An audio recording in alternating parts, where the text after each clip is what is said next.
Hello students and welcome to your English class. Today we are going to study the first chapter from your English reader book, and the name of the chapter is The Most Precious Thing, written by Mulk Raj Anand. So first, do you know what is the meaning of precious? Precious means something very valuable, बहुत ही अनमोल, बहुत ही प्रिय, ठीक है, बहुत ही महंगी. The most precious thing, written by Mulk Raj Anand. So this chapter which we are going to study now is about a boy called Sohan, okay, and how he enjoyed his time with his family. Okay, so let's start. Everyone loves celebration and enjoyment. Let's see how Sohan enjoyed with his family. So all of us love celebration, enjoyment, fun, excitement. Everyone loves it. All of you also love to enjoy, to play, to go, to roam, to have a happy time with your family. So let's see how Sohan enjoyed with his family. It was the festival of spring. So in villages and many other smaller towns during the spring season, the village used to organize a festival. Okay. It is like Mela, okay? It is like Mela where there are many things which are sold, many good items were made to eat. A colorfully dressed crowd of men, women and children were all going to the village fair. So, a colorfully dressed crowd. Crowd means a group of people.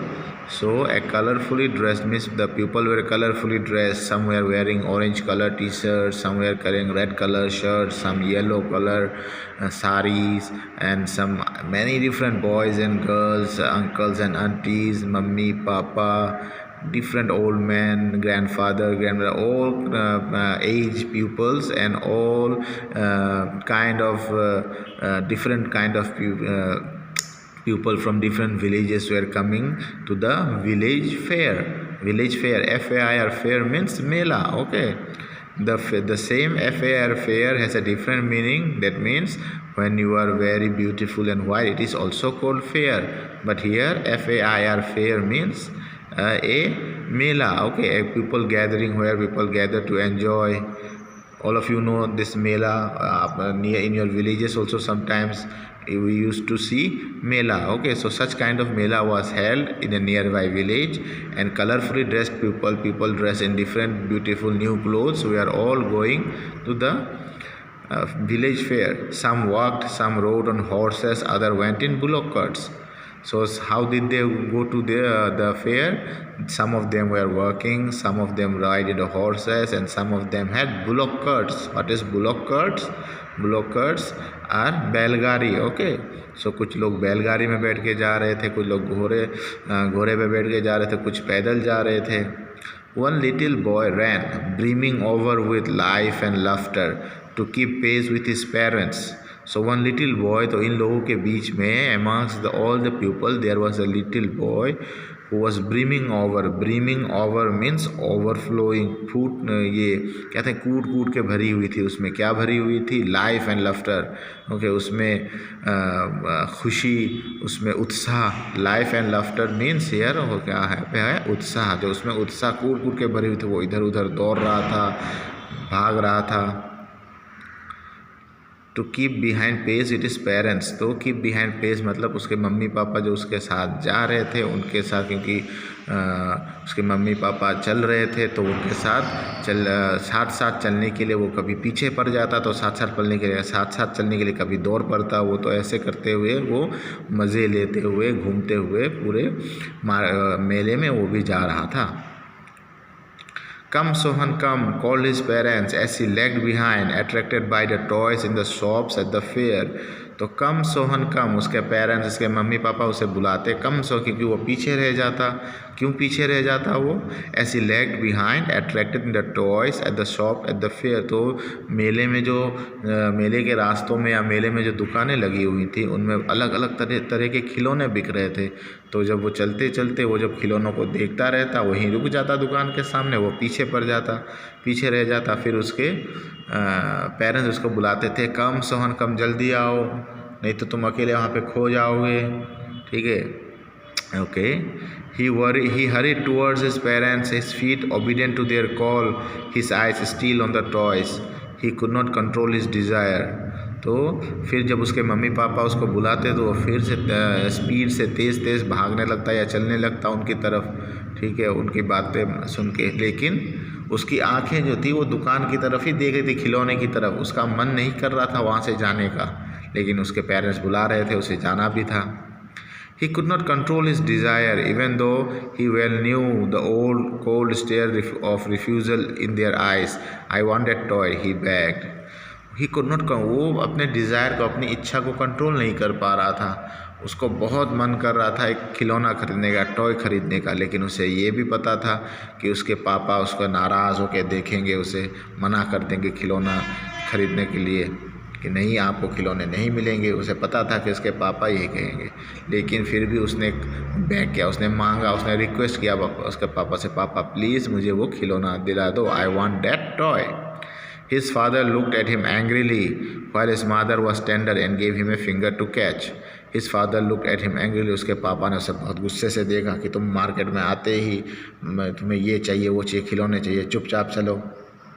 लेकिन उसकी mummy बहुत tender थी, उसकी mummy नरम दिल थी, उसका वो हर टेंडर मतलब soft, okay, soft, kind hearted. तो उसकी मम्मी ने उसे एक अपना उंगली दिया ताकि वो उंगली पकड़ के चल सके, और उससे कहा कि look Sohan what is before you. तो उसकी मम्मी ने उसे देखा, बेटा देखो आगे क्या है, देखो आगे वो चीज़ क्या है। The faint disgust of Sohan's unfulfilled desire disappeared when the pleasure of what was before him filled his eager eyes. तो द फेन डिस्गस्ट, तो जब वो दुखी था जिसके बारे में कि उसको उसके पापा ने खिलौना नहीं दिया, वो जो डिस्गस्ट था, वो जो दुख था, वो अगले ही पल गायब हो गया जब उसके सामने और नई चीज़ें उसने मेले में दिखी, और अच्छी चीज़ें जब दिखी तो वो भूल गया और नई चीज़ों की तरफ उसका ध्यान आकर्षित हो गया। Sohan could see many footpaths full of people. He at once felt afraid of and attracted by the confusion of the world he was entering. So धीरे धीरे what happened, वो लोग मेले के करीब जा रहे थे, ओके, मेले पे पहुंचने वाले थे। अभी तक तो वो रोड पे थे, दुकानें रोड की दोनों तरफ लगी हुई थी। At once felt, तो जब वो फुटपाथ पे और जब वो मेले के पास था उसने बहुत सारे लोगों को देखा, बहुत भीड़ थी वहाँ पे। देयर वाज कन्फ्यूजन, लोग इधर उधर जा रहे थे, कुछ सिस्टमेटिक नहीं था सब कुछ, it was everything was in a chaos. हर लोग इधर उधर चारों तरफ लोग ही लोग दिख रहे थे, फुटपाथ पे भी लोग दिख रहे थे, चलने की जगह नहीं थी, फुटपाथ पे दुकानें थी। So he at once felt afraid of and attracted by, तो उसी क्षण वो सब इतनी भीड़ देख के उसको घबरा गया थे, और अट्रैक्टेड, वो घबरा भी रहा था लेकिन उसको अट्रैक्शन भी था, उसको एक जिज्ञासा भी थी कि अरे ये लोग इतने लोग कहाँ से, उसको देखने का इंटरेस्ट भी था। At the corner of the entrance there was a sweet seller calling out gulab jamun, rasgulla, barfi, jalebi. So and when he was entering the market, at the corner he saw there was a sweet seller, एक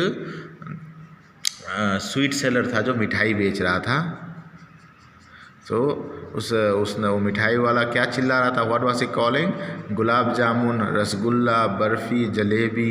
Sohan stared and his mouth watered for the barfi that was his favourite sweet. तो सोहन ने जब वो देखा, मिठाइयाँ जब देखी सोहन ने, so his mouth watered means उसके मुंह में पानी आ गया। His mouth watered for the barfi, so because he wanted to eat barfi. Barfi was his favourite sweet.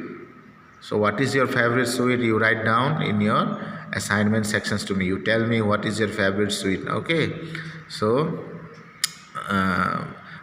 Sohan's favorite sweet was barfi, and when he saw the barfi, he just his mouth was just water. उसके मुंह में पानी आ गया, उसको बहुत खाने का मन कर रहा था। I want that barfi, he slowly murmured, but he half knew that his request would not be heeded. So without waiting for an answer, he moved on. जब वो स्वीट सेलर के जब चिल्ला रहा था कि बर्फ़ी, गुलाब जामुन, जलेबी, उसको देखा तो उसके मुंह में पानी आ गया.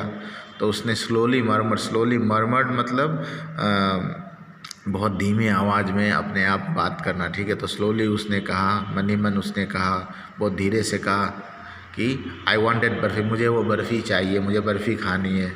लेकिन उसको ये भी पता था कि उसकी जो रिक्वेस्ट थी वो सुनी नहीं जाएगी, उसके रिक्वेस्ट को कोई मान्यता नहीं मिलेगी, उसके पापा मानेंगे नहीं, उसको पापा उसको ख़रीद के नहीं देंगे बर्फ़ी.